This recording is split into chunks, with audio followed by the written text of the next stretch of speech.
Hey, it's Drew Bennett from Ben's Park Family Adventures, and I'm here with my friend Aaron, and we're doing something a little bit differently today. We're making bacon. Aaron's going to show us how to make bacon. This is going to be in multiple parts throughout the video, but what we're going to do is first he's going to show us how to prepare and brine the bacon. Is that how it works? Yep. Okay, so we're going to take the pork belly, and then he's going to show us the magic.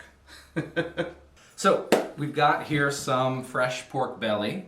This is from Armando's in Providence. A full pork belly is about 5 pounds. This is going to be about 3.5 pounds. It's a full one cut in half. I've got the other half in a bag here. So you can see that it looks probably familiar. It looks like bacon. This is essentially raw bacon. What we're going to do is we're going to make a curing brine today. We're going to put this pork belly into the curing brine and we're going to let it sit in the fridge for about 7 days, and then in part two we're going to smoke it and cook it and fry it up. So I haven't done much with this. When you get it from your butcher, you're going to see that it probably is going to come with a layer of skin. I would recommend that you leave that on for the curing process. It's much easier to take off once it's smoked. And it's very tasty when you cook it separately and fry it up from the bacon. Other than that, I just trimmed off a little bit from the edge here to get a nice clean cut. And I've got the little scraps of pork fat from that. I'm going to throw those into the curing brine as well, and those are great for cooking, using little bits of those for cooking later. So that's about it. For the meat portion of this, I'm going to go over and mix up my curing brine, and then we'll put everything together. The curing brine is pretty simple. There's just a few ingredients. The most important ingredient and the special ingredient for this is pink salt. This is curing salt. It's also called prog powder. It is regular salt mixed with a little bit of sodium nitrite. So there's going to be nitrite in this recipe in case you have any concerns about that. But it's dyed pink just for safety reasons. So we're going to use 2 teaspoons of that. And we're going to use some regular kosher salt. I've got about a 1/3 cup of that. And I've got some regular cane sugar, another 1/3 cup of that. And what I'm going to do is I'm going to fortify this the sugar with a little bit of molasses. Instead of using brown sugar, sometimes brown sugar is a little chunky and hard to work with. I like just mixing regular sugar with a little bit of molasses to get that rich brown sugar flavor. And then the last ingredient is sort of spices of your choice. I'm going to do 2 batches here because I've got about 11 pounds of pork belly to work with. So I'm going to work in 2 batches. This first batch that we're going to do right now, I've got a little mix of a pastrami type seasoning rub here, which I made with a mix of black pepper and coriander. So I'm going to put all this stuff together in a bowl, mix it up, and we'll combine it with our bacon. I'm going to put in our ingredients in order. There's our curing salt, kosher salt, regular cane sugar, a little bit of our molasses, make sure we get that, our spices. This is our pastrami seasoning rub.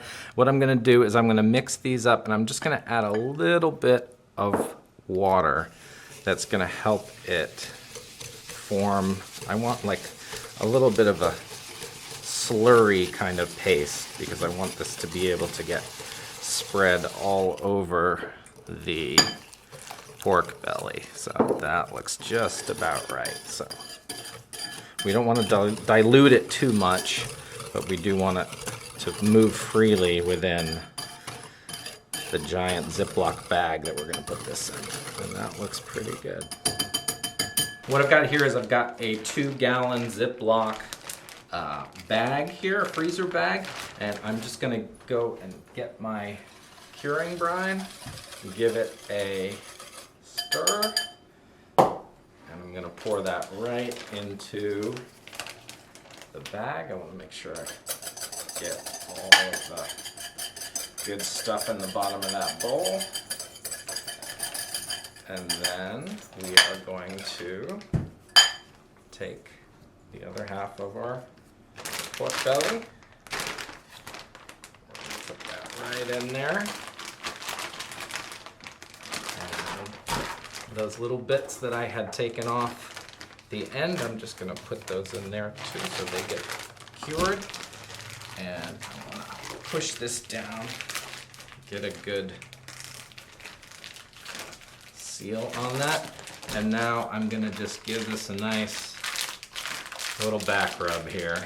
We're just going to flip this over a few times and give that an opportunity. You can see it's already starting to spread throughout the bag. So I want to do that for a few minutes until we get nice even color and distribution throughout that bag. We're getting pretty good distribution here. If it seems a little dry, I wouldn't worry about it too much. What's going to happen is as the pork belly cures, it's going to release some water, and that water is going to mix in with the spices and the salt and sugar, and you'll find that you have more liquid in the bag as the week goes on. What I would recommend is you take this and put it into a tray that will fit. What you want to do is just put that in the back of your fridge, and you want to flip it every day or so. So every day, just remember to go in, just flip it over, press it, make sure you don't have any spots that aren't covered by the brine. And for a 5-pound pork belly, you want to give it at least 7 days in the fridge to cure. So I'm going to do another batch with a different set of spices, and then we'll get these in the fridge, and then I think Drew and I will be back in a week or so to smoke these puppies. Welcome back. It's been 7 days, or about 7 days. We have our pork belly in the cure here, and you can see what's happened is when we first put in the curing, it was a little bit more of a paste, and now some of the liquid has come out, and it's more like a marinade. So what I've done over the past few days is I've had this in a tray in the bottom of my fridge, and every day I just come over and flip it over, give it a pat, make sure that the liquid is getting all around the pork belly there, and other than that, I just leave it alone. So after that time, what we've got is we should feel that the pork belly feels noticeably firmer as some of that moisture has come out. What we want to do now is we're going to take it out of this bag, we're going to discard the curing brine, and we're going to rinse this off. We want to rinse off all of the curing brine because it's pretty salty, and if you just throw it right on the smoker, you're going to get an overly salty flavor on the outside. So I'm going to go rinse this off. We're going to put it on a rack, and we'll put that rack in the fridge and just let it dry while we get the smoker going. You should be able to smoke bacon pretty much on anything, whether you got an old school Weber kettle grill. I've got an offset smoker here with a firebox on the right, and then a large grilling area here. So in this case, what I'm going to do is I'm going to start a fire in here with some charcoal briquettes. We're going to throw some wood chunks on there. Come over here, I've got regular Kingsford briquettes. I'm going to start a batch of those in my chimney charcoal starter. So no lighter fluid. We want to try and avoid that. It's going to get an off flavor to the pork. So I'm going to get this started, and then once the charcoals have a chance to heat up, we'll toss them in here. I'll throw a few wood chunks on there, then I'm going to close this and let this heat up until it gets to be about 200 degrees. Start to have smoke flowing through there, and then we'll come back and we'll take a look at that and put the pork bellies on there to smoke. If you've never used one of these, I highly recommend them. You take a couple of pieces of newspaper, crumple it into the bottom, and we're going to flip it over. Open up our bag of charcoal here. We're filling in about halfway.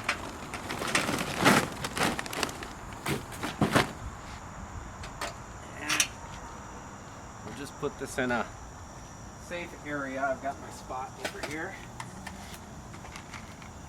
Take a regular match or a lighter, and I'm gonna light that newspaper.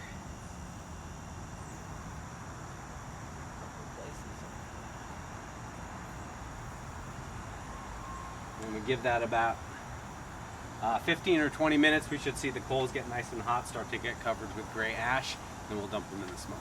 So you can see it's been about 15 minutes or so, 20 minutes, and we can see our coals are nice and hot. So we're going to very carefully pick this up by the handle. We're going to throw it into the firebox of our smoker. Be careful not to step on that area right there. Quite hot. Put these in. Put that back.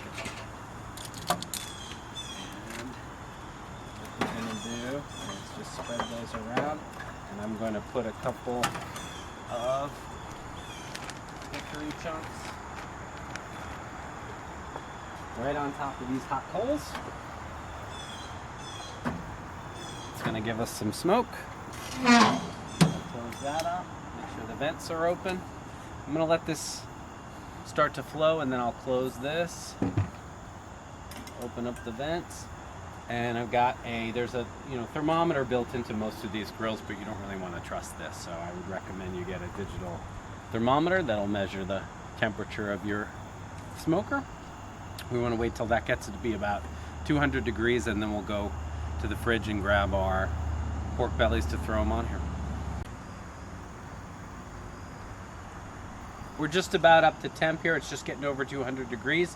So I'm going to throw these pork bellies on the smoker now, and then we want to bring the temperature up to between 225 and 250. So I'm just going to carefully take these, throw them over here, right about in the middle of my smoker. I'll close that up. Grab another wood chunk.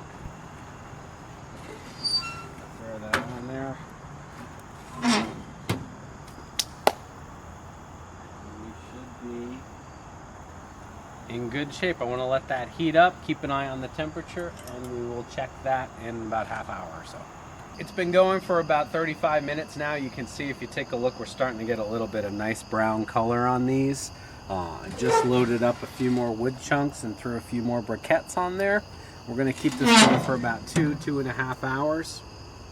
I'm going to take them off, let them cool overnight, and slice them on the deli slicer. We've got some of our smoked bacon right here that I've got wrapped, and this has been chilling overnight in the fridge, so it's nice and cool. If you're going to be smoking and eating a lot of bacon, I recommend you get access to a deli slicer. It makes the process of slicing your bacon really evenly much easier.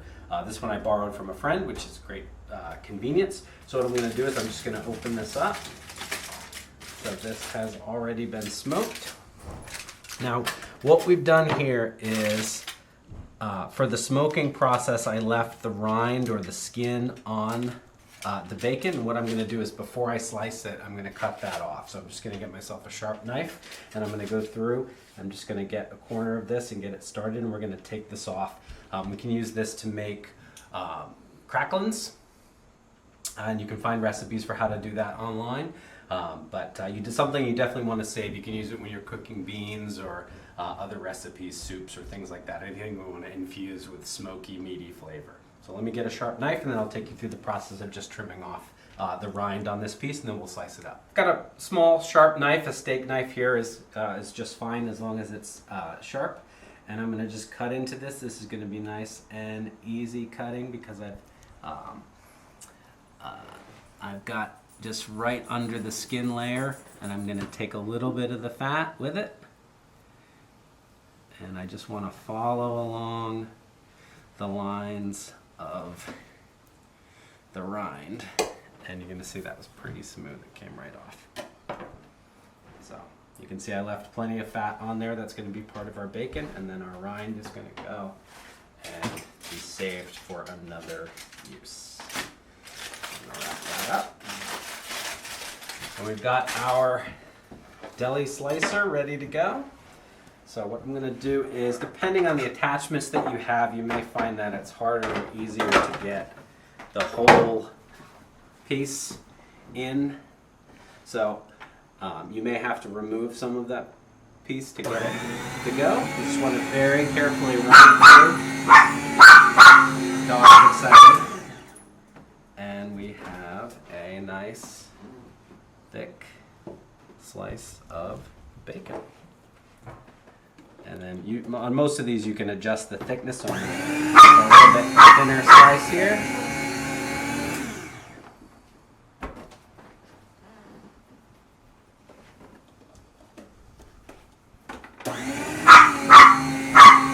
keep adjusting and running it through until you get the thickness that you want. I think this is probably pretty good for most people if you want to take a look at that. It's like these glistening pieces of delicious smoky bacon.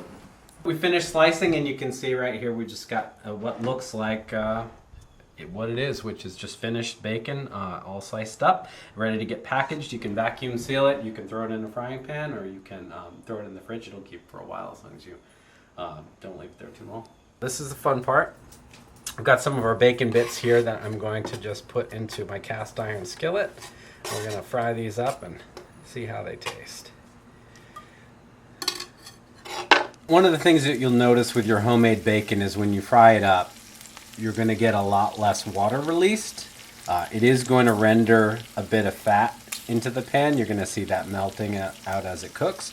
But that's a difference between, your homemade bacon, which is cured with a light cure over a period of time, and commercial bacon, which is going to be pressure cured, meaning they're going to use pressure to force the cure into the meat, and it's going to make it a little bit more watery and heavy. So you'll notice that difference when you cook this as opposed to regular bacon. It also doesn't curl up as much. If you're familiar with this, so a bacon press that you might use to keep your bacon flat as it's cooking, you'll find that you won't need that as much with your homemade bacon. We don't want to waste any of this delicious fat. You can use it to fry home fried potatoes or eggs. Sometimes I like to just make some bacon croutons by slicing up some white bread into cubes and throwing it right in the pan with the bacon. It's just going to crisp up brown and taste delicious. All right, I'm just going to line this plate with a couple paper towels here, and I'm just going to sprinkle our bits here and let those cool.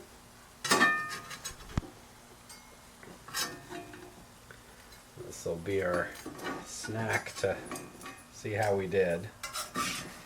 And you can see that our croutons are just starting to look like perfectly toasted.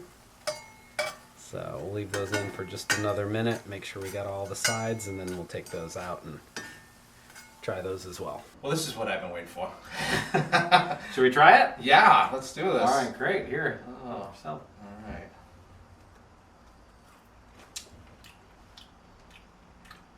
Oh yeah, that's worth the wait. Tastes like bacon. Yep, that is delicious. And these croutons are great too. They absorb all the extra fat. Oh, wow, this is delicious. Fantastic. Well, you did all the hard work. I just came in at the end to eat this, but it's my buddy Aaron, and boy, when I need to know how to do something the right proper way, he's got it down. So this is Drew Bennett from Ben Spark Family Adventures. You can find me on Instagram and Twitter as Ben Spark, Facebook.com/Ben Spark Family Adventures. You can find me here making all sorts of videos, and maybe we'll do some more food. Tell us what you like, what you think in the comments below. Thanks for watching. Thanks.